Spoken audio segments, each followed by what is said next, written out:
أما بعد. بسم الله الرحمن الرحيم. نبي سلام عليك يا رسول سلام عليك يا حبيب سلام عليك صلوات الله عليك.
فأغشيناهم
يستهزئون ألم يروا كم أهلكنا قبلهم من القرون أنهم إليهم لا يرجعون وإن كل لما جميع لدينا محضرون وآية لهم الأرض الميتة أحييناها وأخرجنا منها حبا فمنه يأكلون وجعلنا فيها جنات من نخيل وأعناب وفجرنا فيها من العيون ليأكلوا من ثمره وما عملته أيديهم أفلا يشكرون سبحان الذي خلق الأزواج كلها مما تنبت الأرض ومن أنفسهم ومما لا يعلمون وآية لهم الليل نسلخ منه النهار فإذا هم مظلمون والشمس تجري لمستقر لها ذلك تقدير العزيز العليم والقمر قدرناه منازل حتى عاد كالعرجون القديم الشمس ينبغي لها أن تدرك القمر ولا الليل سابق النهار وكل في فلك يسبحون وآية لهم أنا حملنا ذريتهم في الفلك المشحون وخلقنا لهم من مثله ما يركبون وإن نشأ نخرجهم فلا صريخ لهم ولا هم يوقظون إلا رحمة منا ومتاعا إلى حين وإذا قيل لهم اتقوا ما بين أيديكم وما خلفكم لعلكم ترحمون وما تأتيهم من آية من آيات ربهم إلا كانوا عنها معرضين وإذا قيل لهم أنفقوا مما رزقكم الله قال الذين كفروا للذين آمنوا ونطعم من لو يشاء الله أطعمه إن أنتم إلا في ضلال مبين ويقولون متى هذا الوعد إن كنتم صادقين ما يعبدون إلا صيحة واحدة تأخذهم وهم يخصمون فلا يستطيعون توصية ولا إلى أهلهم يرجعون ونفخ في الصور فإذا هم من الأجداث إلى ربهم ينسلون قالوا يا ويلنا من بعثنا من مرقدنا هذا ما وعد الرحمن وصدق المرسلون إن كانت إلا صيحة واحدة فإذا هم جميع لدينا محضرون فاليوم لا تظلم نفس شيئا ولا تجزون إلا ما كنتم تعملون إن أصحاب الجنة اليوم في شغل فاكهون هم وأزواجهم في ظلال على الأرائك متكئون لهم فيها فاكهة ولهم ما يدعون سلام قولا من رب رحيم وامتازوا اليوم أيها المجرمون ألم أعهد إليكم يا بني آدم ألا تعبدوا الشيطان إنه لكم عدو مبين وأن اعبدوني هذا صراط مستقيم ولقد أضل منكم جبلا كثيرا أفلم تكونوا تعقلون هذه جهنم التي كنتم توعدون اصلوها اليوم بما كنتم تكفرون اليوم نختم على أفواههم وتكلمنا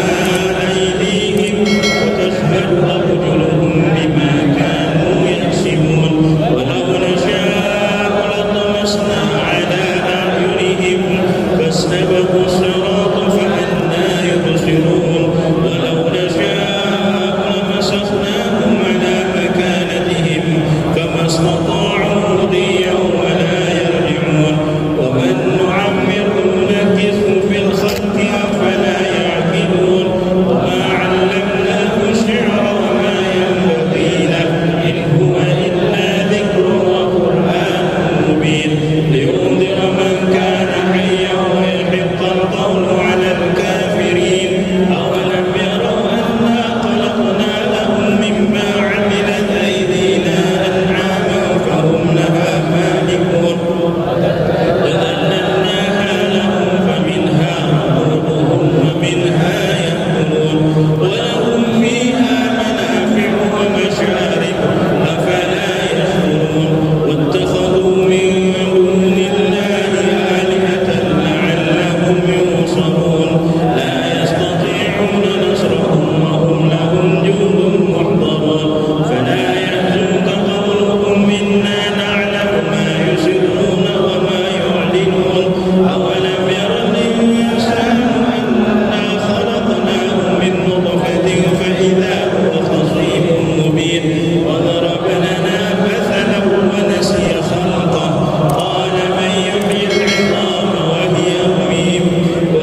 مريض جبار عنيد ذي باق وذي أسد من شر كل ذي شر إنك على كل شيء قدير. اللهم جملنا بالعافية والسلام وحققنا بالتقوى والاستقامة وأعذنا من موجبات الندامة إنك سميع الدعاء. اللهم اغفر لنا ولوالدنا وأولادنا ومشايخنا وإخواننا في الدين وأصحابنا ولمن أحبنا فيك ولمن أحسن إلينا والمؤمنين والمؤمنات والمسلمين والمسلمات يا رب العالمين. وصلى الله على عبدك ورسولك سيدنا محمد وعلى آله وصحبه وسلم وارزقنا كمال المتابعة ظاهرا وباطنا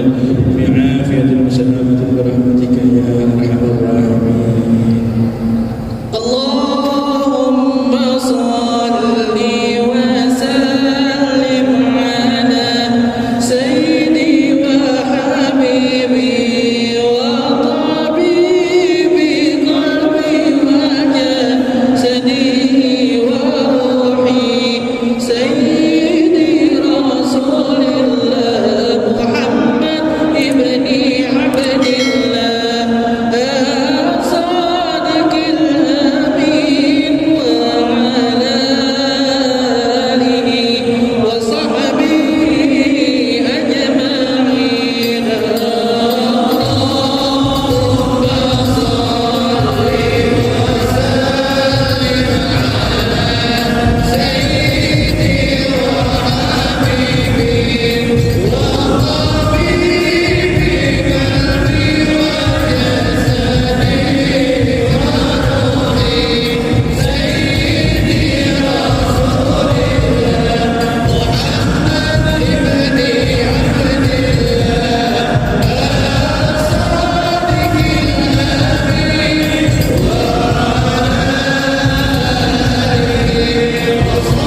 يا ربي صل على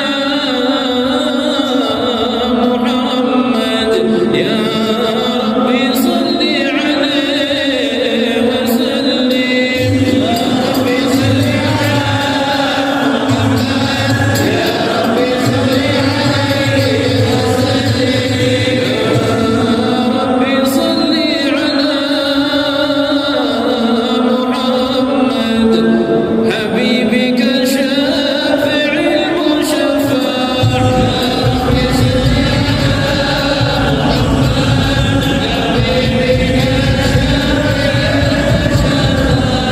ربي صل على محمد على الورى رتبة ورفع ربي صل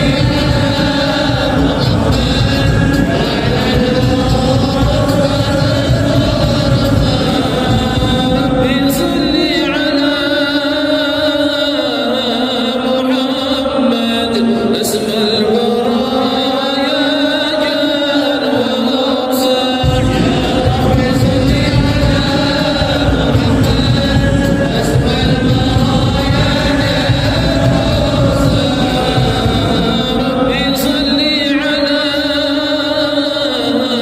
محمد واسلك بنا ربي خير بريا ربي صل واسلك بنا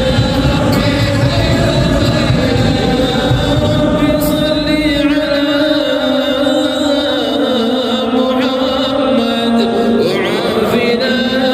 واشفي كل مرجع ربي صل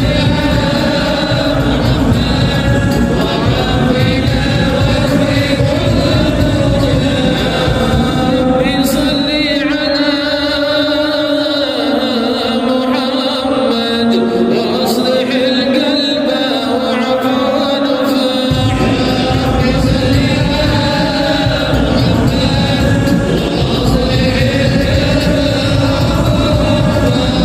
ربي صل على محمد واغفر معادي واصرف ورداع ربي صل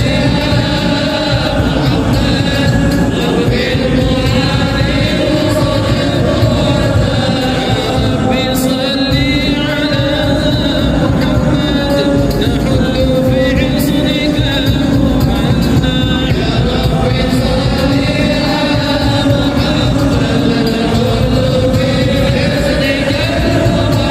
ربي صل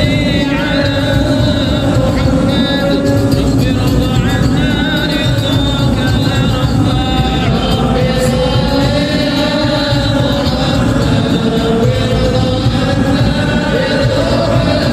ربي صل على محمد واجعل لنا في الجنان مجمع ربي صل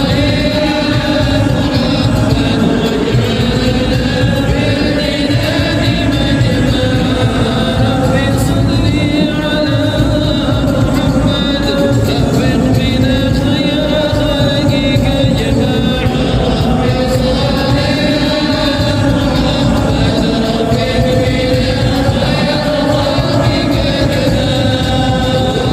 اللهم صل وسلم وبارك عليه وعلى آله أعوذ بالله من الشيطان الرجيم بسم الله الرحمن الرحيم إنا فتحنا لك فتحا مبينا ليغفر لك الله ما تقدم من ذنبك وما تأخر ويتم نعمته عليك ويهديك صراطا مستقيما وينصرك الله نصرا عزيزا لقد جاء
الأسماء فهم سفن النجاة حمانا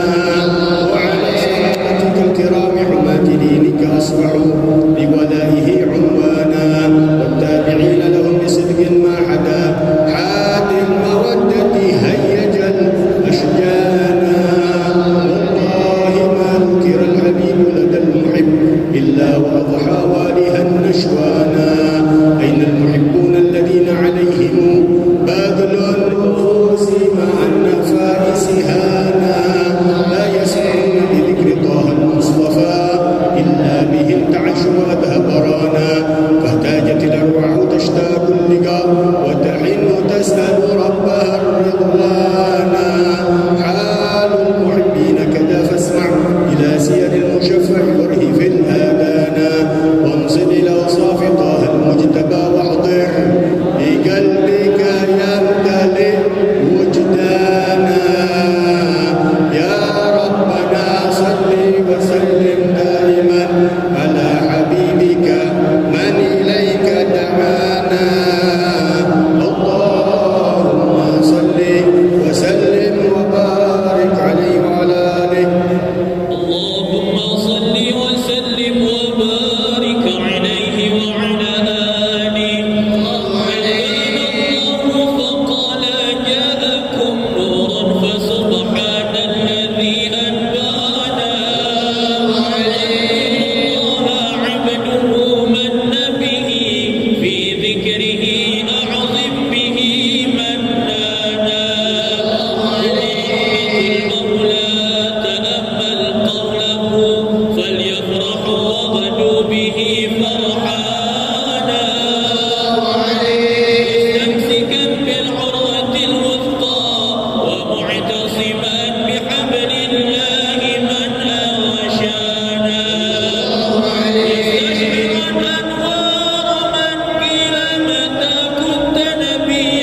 عن إذن من ما شاء قد كان الأم الأمينة بنت وهب من لها على الإله مكانا المختار عبد الله بن عبد لمطلب رأى البرهان ينور نور طه وجهه وصار إلى الابن الموصون عيانا وابن هاشم الكريم شهم بني عبد مناف بن قصي كان يدعى حكيما شأنه قد اعتنى ذذ بذلك شانا رسول المصطفى حتى ترى في سلسلة وصوله عدنانا ككفالا برفعه الإسماعيل كان للأبي معوانا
labbaik ya Rasulullah,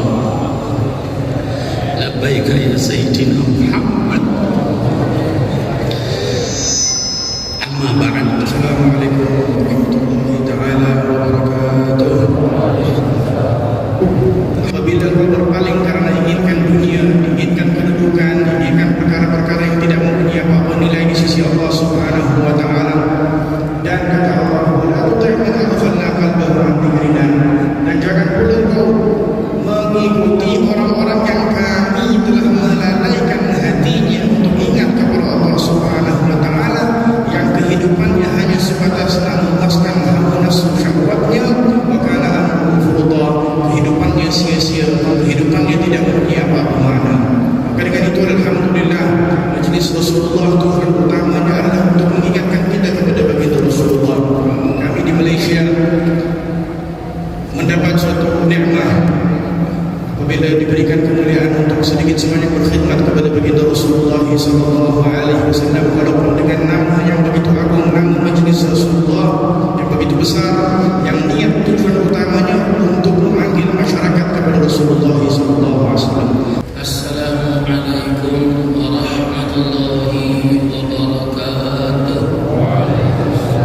Dan mudah-mudahan dengan adanya majlis yang mulia ini, semerbak harumnya Rasulullah sallallahu alaihi wasallam, kelak seperti mana kita kumpul dalam majlis ini kelak di yaumil mahsyar. Assalamualaikum warahmatullahi wabarakatuh. Majelis kita pada malam hari ini adalah mengingati hubungan yang terjalin antara kita dengan Nabi Muhammad sallallahu alaihi wa ala alihi wasallam, yang hubungan itu sudah diikat oleh Allah Subhanahu wa taala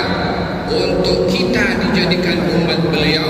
dan beliau dijadikan nabi untuk kita. Ya'muru bil ma'ruf wa yanha 'anil munkar, mengajak kepada kebaikan Rasulullah, mencegah kepada kemungkaran, wa yuhallu 'alaihi ma lahu at-thayyibat, menghalalkan yang baik, wa yuharrimu 'alaihi al-khaba'ith, mengharamkan hal-hal yang tidak baik, wa yadha'u bisrah, dan tugas Nabi itu menjadi sebab keringanan hukum hakam yang datang dari Allah Subhanahu wa taala. Assalamualaikum warahmatullahi wabarakatuh. شكرا للحضور الكريم، وبارك الله في شيوخنا الذين يدعون إلى طريق الحق وإلى طريق رسول الله صلى الله عليه وسلم. يا حبيب القلوب صلني مانيا بك أنهى شكرة وعشيا.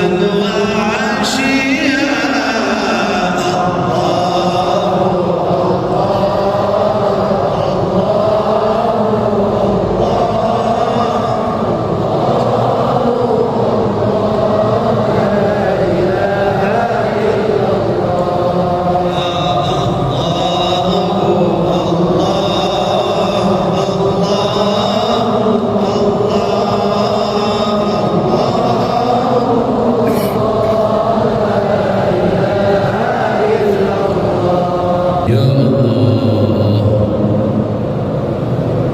berilah kami rezeki malam ini,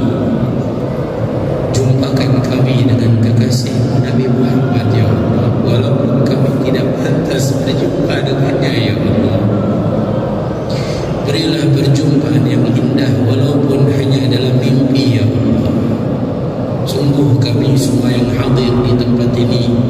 tergolong orang-orang yang rindu pada kekasih-Mu. Jumpakan kami dengan kekasih-Mu Nabi Muhammad ya Allah.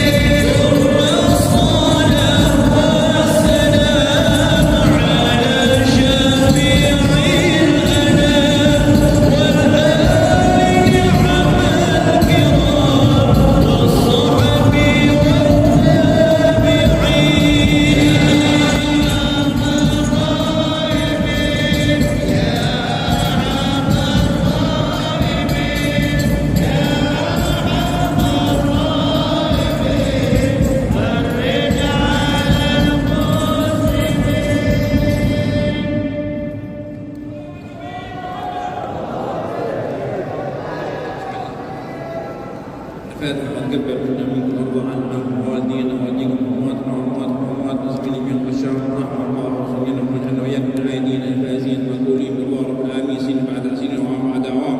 على ما يحب ربنا ويرضى المتبين غير المتفرين راضيين غير صالح المغفورين غير مؤمنين يختم لنا وانفسنا وراء عنا بخير اللطف والعافية والى حضرة النبي